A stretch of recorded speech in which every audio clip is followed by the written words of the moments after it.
पत्नी अगर काम करने के लिए तैयार हो रही है, या फिर पत्नी ने अगर अच्छा भोजन बनाया है, पत्नी ने कुछ अच्छा काम किया है, तो कभी पति ने उसकी तारीफ की है? कभी नहीं करते। क्या बोलते हैं, भाई तारीफ करेंगे तो ये चने के झाड़ पे चढ़ जाएगी, है ना। ये मतलब दिमाग में आ रहा है कि अगर हमने तारीफ कर दी, अगर हमने बच्चों की भी तारीफ कर दी कि बच्चे ने कुछ ऐसा कराया, तो ये बिगड़ जाएगा। मतलब क्या यही आता है ना दिमाग में, ज्यादा ज्यादा मत करो इनको, नहीं तो ये बिगड़ जाएंगे, ज्यादा लाड प्यार मत करो, नहीं तो ये बिगड़ जाएंगे। लेकिन वो जो ज्यादा करने के चक्कर में हम बिल्कुल कुछ भी नहीं कर रहे हैं आजकल। तो आज अगर देखो, महिलाएं जिनको भी फाइब्रॉइड हो रखा है, जिनको भी गांठें हो रखी है, जिनको भी पीरियड संबंधी कोई भी प्रॉब्लम है, जिनके हार्मोन्स नियंत्रित नहीं है, उनके जीवन में तनाव है, उनके जीवन में चिंता है, उनके जीवन में मतलब गुस्सा है, कुछ ना कुछ उनके अंदर भरा हुआ है जो बाहर नहीं निकलता है। क्योंकि कहते हैं कि बीमारियां तन में नहीं मन में आती हैं। सबसे पहले मन बिगड़ते हैं, मन में बुरे विचार आते हैं, और मन में जैसे मान लीजिए विचार आएंगे, वैसे ही हमारी बॉडी हार्मोन्स क्रिएट करती है, और वैसे हार्मोन्स क्रिएट करने के कारण ही फिर वही जो गुस्सा, वो तनाव, वो अकेलापन, वही आपके जो हमारे जो संवेदनशील अंग है, जो हमारे हार्मोन से रिलेटेड है। अच्छा, कौन कौन से अंग हैं उसमें? हमारा गर्भाशय, ठीक है, हमारी ओवरीज, हमारी फैलोपियन ट्यूब और हमारे स्तन। ये 4 चीजें होती हैं जो महिलाओं को पुरुषों से अलग करती हैं। और जब हम मन में मतलब हमारे मन में गुस्सा होता है, हमारे मन में घबराहट होती है, व्याकुलता होती है, तनाव होते हैं, क्रोध होता है, और ये चीजें अगर लंबे समय तक चल जाती हैं, तो ये इन्हीं अंगों में इकट्ठी होने लगती है। क्योंकि शरीर क्या करता है, शरीर जो होता है ना, वो भी हमारी जो जीवनी शक्ति होती है, वो भी शरीर की सफाई करती है। अब वो सफाई तो करेगी, जैसे हम लोगों ने अगर अपने घर पे झाड़ू मारा, मैंने पहले भी ये उदाहरण दिया था, तो वो क्या करेगा, वो एक जगह हम भी इकट्ठा कर देते हैं, चलो वहां से उसको उठा लेंगे। जो भी डस्ट निकलता है हमारे घर से, तो झाड़ू लगा के हम भी इकट्ठा करते हैं एक जगह, कि बाद में इसको उठा लेंगे यहाँ से। तो वैसे ही हमारे शरीर की जीवनी शक्ति भी है, उसको जितना भी टाइम मिलेगा, वो उस टाइम के हिसाब से चीजों को क्लियर करेगी और एक जगह उनको इकट्ठा कर देगी।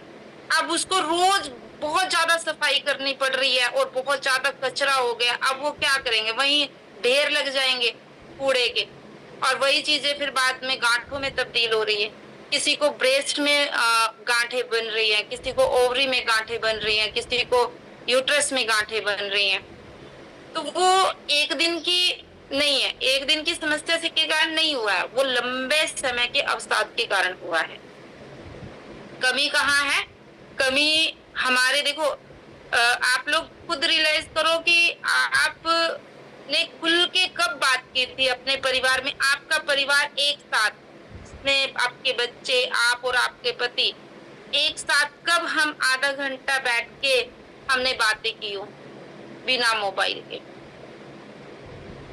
कोई ऐसा मतलब आज खुद आप इस बात को देखो कि कभी ऐसा पल हुआ जब आपने बिल्कुल अपने बच्चों के साथ बैठ के, पति पत्नी और बच्चे बैठे हैं, और उन्होंने मतलब आधा घंटा बात की हो, अपने मन की बात की हो? हुआ है कभी? नहीं होता। सिर्फ हम काम से रिलेटेड बात करते हैं, काम से रिलेटेड बात। हम अपने बच्चों से कभी ये भी नहीं पूछते कि बेटा आज पूरे दिन में क्या तुमने सबसे अच्छा काम किया? पूछते हैं कभी? नहीं पूछते। बहुत कम ऐसा होता है, बहुत कम, जो कभी हमने ऐसा मतलब उनके साथ बैठ के ये बात की। बहुत भाग्यशाली हैं वो जो ये लिखते हैं कि हम लोग रोज करते हैं, बहुत भाग्यशाली हैं। लेकिन अमूमन ऐसा हो नहीं रहा है, नहीं हो रहा है ऐसा। बच्चे को आज आज बच्चों के नंबर 90% से ऊपर जा रहे हैं, लेकिन अगर मम्मी को पता चल गया, पापा को पता चल गया कि मेरे बेटे से ऊपर 4 और हैं, तो वो क्या कहेगा? कम नंबर आए हैं। वो ये नहीं कहेगा कि हाँ तो चौथे नंबर पे तो आया, पांचवें नंबर पे तो आया, लेकिन नहीं, वो अप्रिशिएट हम नहीं करेंगे। हम क्या करेंगे कि भाई चौथे नंबर पे क्यों आया, तेरे से तो ऊपर 3 और है, और मैं मतलब कम आए नंबर, ये अच्छी बात नहीं है। मतलब उसको वहां पे डांट देगा, उसको मोटिवेट नहीं करेगा। तो मोटिवेट करना हम लोग ना मतलब छोड़ दिया है, मतलब ये कह लीजिए आप। तो ये जो तनाव हो रहे हैं, ये दूरियां हैं, ये आपकी और आपके बच्चों के बीच की दूरियां हैं। अच्छा ये बताओ, जब बच्चा 10 साल से ऊपर का हो जाता है, 10 साल से छोटे का तो चलो ठीक है, लेकिन जब बच्चे 10 साल से ऊपर के हो जाते हैं तो हम कितनी बार उनको गले लगाते हैं? आप मतलब रियलाइज करिए, सभी रियलाइज करिए, जब आपका बच्चा 10 साल से ऊपर का हो जाता है तो आपने कभी उसको गले लगाया? नहीं लगाया, कोई नहीं लगाता। वहां पे दूरियां आ जाती, मतलब एक गैप होता है ना, जो गैप होता है वो आना शुरू हो जाता है, वो ऑटोमेटिकली आना शुरू हो जाता है। बच्चे थोड़ी शाई उसमें चले जाते हैं कि भाई चलो बड़े हो गए हैं, वो अपने आप को बड़े समझने लगते हैं, माँ बाप के पास इतना टाइम नहीं होता है। लेकिन वो जो गैप धीरे धीरे बनने लगता है तो फिर वो गैप बहुत बड़ा बन जाता है। फिर ये होता है कि बच्चे हमारी बात नहीं सुन रहे हैं, बच्चे हमारी बात नहीं मानते हैं, वो गलत संगत में पड़ रहे हैं, फिर हम वहां पे चले जाते हैं। लेकिन ये गैप बनाया किसने? ये तो हमने ही बनाया ना। और यही कारण है जो आज बच्चे और माँ बाप के बीच में, मतलब ये जो छोटी छोटी बातों पे तनाव हो रहे हैं ना, उसका कारण सिर्फ इतना ही है कि हमने दूरियां बना दी। और अगर इससे बचना है, अरे वाह बहुत बढ़िया दयावती जी। और सच्ची में जब दयावती जी हमारे घर आई थी तो मैं कम से कम 3-4 मिनट के लिए हम लोग गले मिले थे। मतलब जब तक सच में आप गले नहीं मिलते ना तो दूसरे की भावनाओं को समझ ही नहीं सकते। बाहर दूर से तो हम हाय हेलो कर लेते हैं, लेकिन असली जब मतलब प्यार जब होता है ना तो सच में वो जब तक आप गले नहीं लगते, जब तक आप हग नहीं करते हो, तब तक नहीं हो। क्योंकि एहसास दिल से दिल जब मिलता है ना तभी एहसास होता है। दूर तक तो वो बस इतना ही रहता है, भाई चलो ठीक है हो गया। तो आज की मीटिंग में आप लोग ये समझिए कि हमें अपने दिलों की दूरियों को कम करना है। अपने बच्चों को रोज आधा घंटा ऐसा देना है कि जहाँ पे ना फोन हो। पति देव को भी आदत डालिए कि आओ बैठते हैं और कुछ बात करते हैं। बच्चों से भी वो बात करे कि भाई आज सारा दिन में बताओ आपने क्या क्या किया। जो बात आपको अच्छी लगे उसको मोटिवेट कर दो, बहुत बढ़िया बेटा आपने बहुत अच्छा किया, उसको मोटिवेट करना शुरू करो। आप देखना उसकी प्रोग्रेस कितनी बढ़ती है। और अगर पति आपको नहीं कर रहा है ना, आप पति को मोटिवेट करना शुरू कर।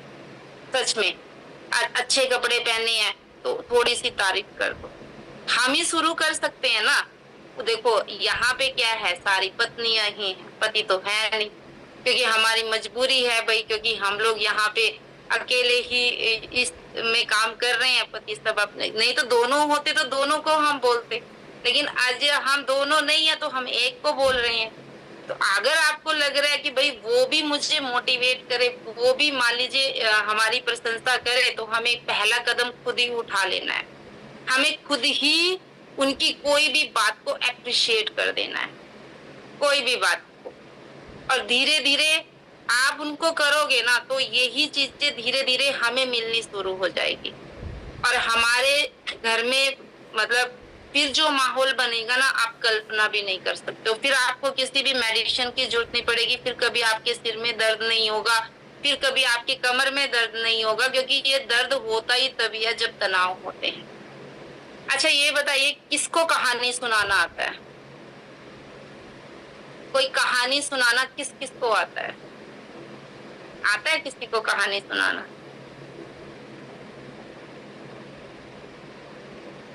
मेरे यहाँ से सिर्फ, मैं सोच रही हूँ आज मीटिंग में सिर्फ 10 से 12 महिलाओं को ही कहानी सुनाना आता है, बाकी को कहानी सुनाना आता भी नहीं है।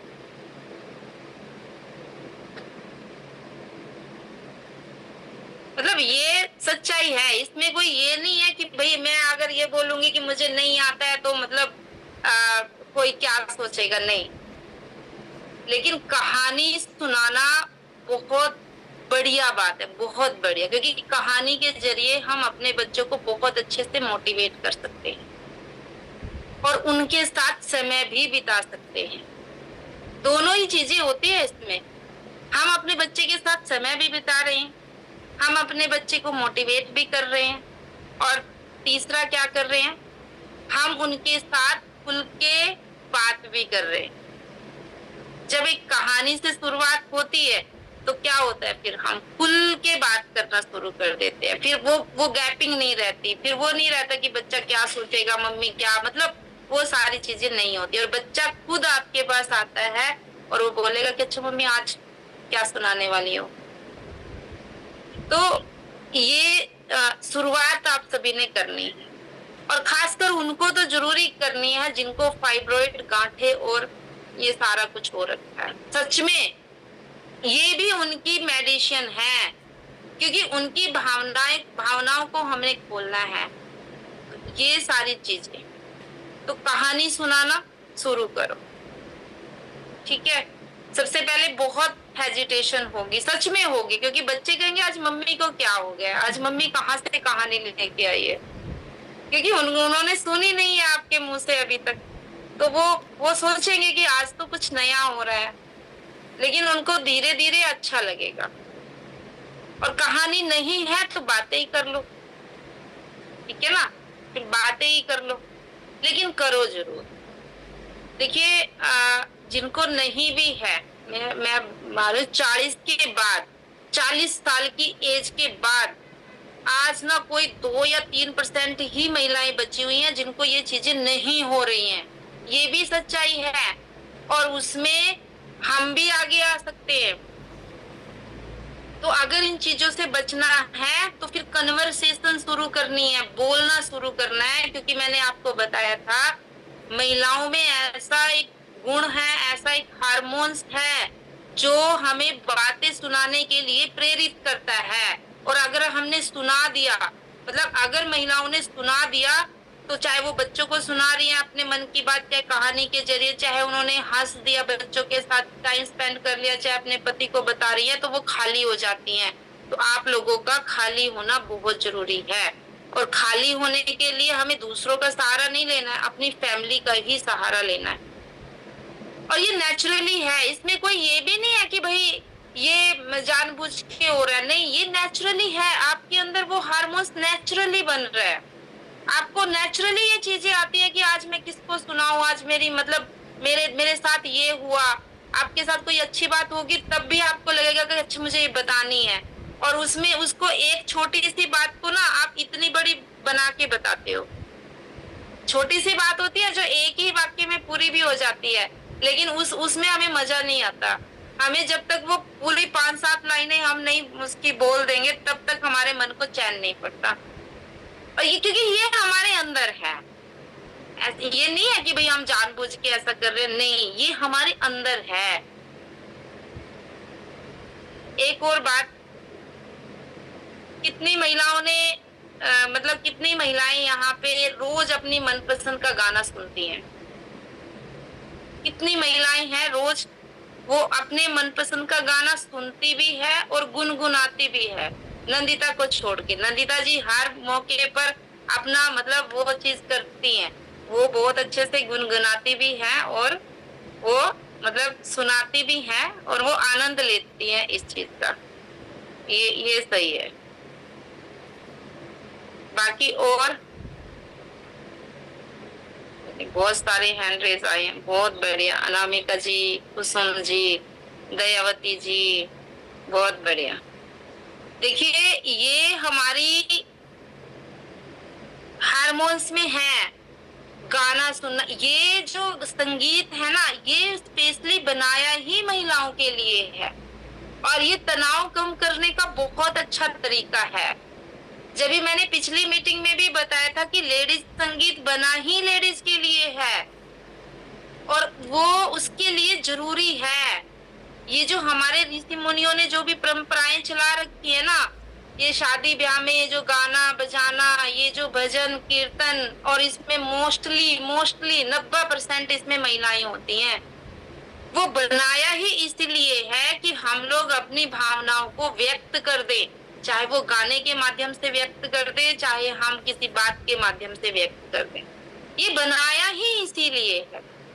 तो इस संगीत में भी अगर आपकी दिलचस्पी है तो रोज कम से कम एक गाना सुनो भी और गुनगुनाओ भी। ये नहीं है कि सुन लिया, अगर आपका गाने का भी मन कर रहा है ना तो गाओ, ये गाना चाहिए। तो महिलाओं को अगर स्वस्थ रहना है, अगर आप लोग सोच रहे हो कि भाई आप लोगों को आगे ये समस्याएं ना आए, तो ये 3-4 काम है। अपने बच्चों के साथ बात करना, अपने बच्चों को मोटिवेट करना शुरू करो, उनके हर एक छोटी छोटी बात को अप्रिशिएट करो, उनको गले लगाओ, और उनके साथ आधा घंटा फ्री माइंड होके उनके साथ व्यतीत करो।